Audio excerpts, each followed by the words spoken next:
আসসালামু আলাইকুম বন্ধুরা, কেমন আছেন আপনারা সবাই? আশা করি আল্লাহর অশেষ রহমতে আপনারা সকলেই ভালো আছেন। সকলেই বলি আলহামদুলিল্লাহ। বন্ধুরা, ফিরে এলাম আবারও সহজ পড়াতে।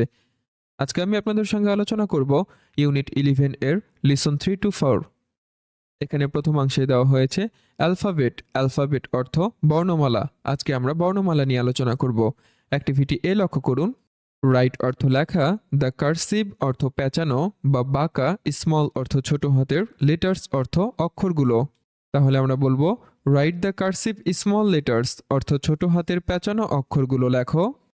এখানে কিছু ছোট হাতের স্বাভাবিক যে অক্ষরগুলো এগুলো দেখতে পাচ্ছেন। তো প্রথম অক্ষরটির ক্ষেত্রে তারা পেঁচানো অক্ষরটি লিখেছে এবং পরবর্তী সবুজ রঙের অক্ষরগুলো আমরা লিখেছি। তো চলুন উক্ত অক্ষরগুলো সুন্দর করে দেখে নেই।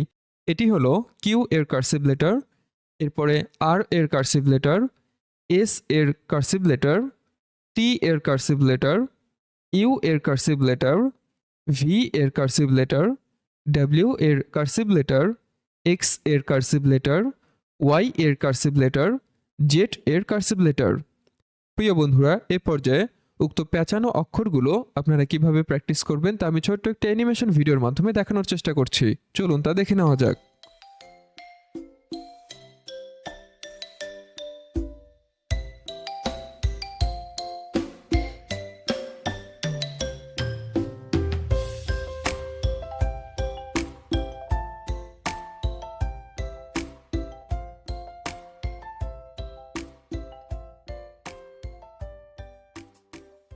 এ পর্যায়ে অ্যাক্টিভিটি বি লক্ষ্য করুন। রাইট অর্থ লেখা, দ্য ওয়ার্ড অর্থ শব্দটি, ফর অর্থ জন্য, ইচ অর্থ প্রত্যেক বা প্রতিটি, পিকচার অর্থ ছবি। তো আমরা বলতে পারি right the word for each picture অর্থ প্রতিটি ছবির পাশে শব্দটি লেখো। ইউজ অর্থ ব্যবহার করা, কার্সিভ অর্থ পেঁচানো, লেটার্স অর্থ অক্ষরগুলো। আমরা বলবো ইউজ কার্সিভ লেটার্স অর্থ পেঁচানো অক্ষরগুলো ব্যবহার করো।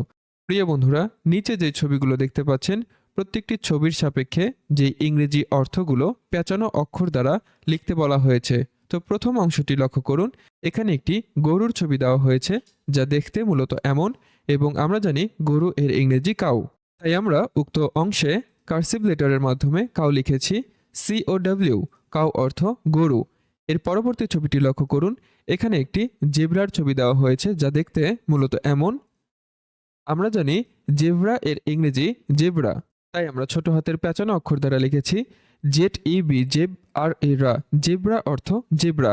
এরপরে একটি ছোট কাপড় বা রুমাল বলতে পারি আমরা, রুমালের ছবি দেখতে পাচ্ছি যা দেখতে মূলত এমন, এবং আমরা জানি রুমাল এর ইংরেজি হ্যাঙ্কারচিফ। তো এটি আমরা ছোট হাতের পেঁচানো অক্ষর দ্বারা লিখেছি HANDKER, হ্যাঙ্কার, CHIEF, হ্যাঙ্কারচিফ অর্থ রুমাল।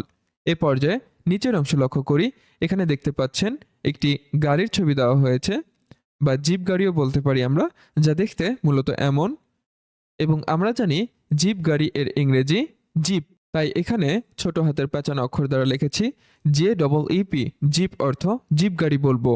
এরপরে ছবিটি লক্ষ্য করুন। এখানে একটি জানালার ছবি দেওয়া হয়েছে যা দেখতে মূলত এমন, এবং আমরা জানি জানালা এর ইংরেজি উইন্ডো। তাই আমরা ছোট হাতের পেঁচানো অক্ষর দিয়ে লিখেছি WIN, DOW, উইন্ডো অর্থ জানালা। এরপরে ছবিটি লক্ষ্য করুন। এখানে একটি ছাতার ছবি দেওয়া হয়েছে যা দেখতে মূলত এমন, এবং আমরা জানি ছাতা এর ইংরেজি আমব্রেলা। তাই আমরা নিচের অংশে ছোট হাতের পেঁচানো অক্ষর দ্বারা লিখেছি UM, BRE, ব্রে, LL, এলা, আমব্রেলা অর্থ ছাতা। প্রিয় বন্ধুরা, এ পর্যায়ে উক্ত অনুশীলনীটির উপর ছোট্ট একটি অ্যানিমেশন ভিডিও আমি আপনাদের সামনে উপস্থাপন করার চেষ্টা করছি। চলুন তা দেখে নেওয়া যাক।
বন্ধুরা, আজকের ক্লাসটি এই পর্যন্তই। আশা করি সকলেই উক্ত বিষয়গুলো খুব ভালোভাবে বুঝতে পেরেছেন। ভিডিওটি ভালো লাগলে অবশ্যই লাইক কমেন্ট করে সাথে থাকবেন। দেখা হবে পরবর্তী টিউটোরিয়ালে। ততক্ষণ পর্যন্ত ভালো থাকবেন, সুস্থ থাকবেন। আল্লাহ হাফেজ।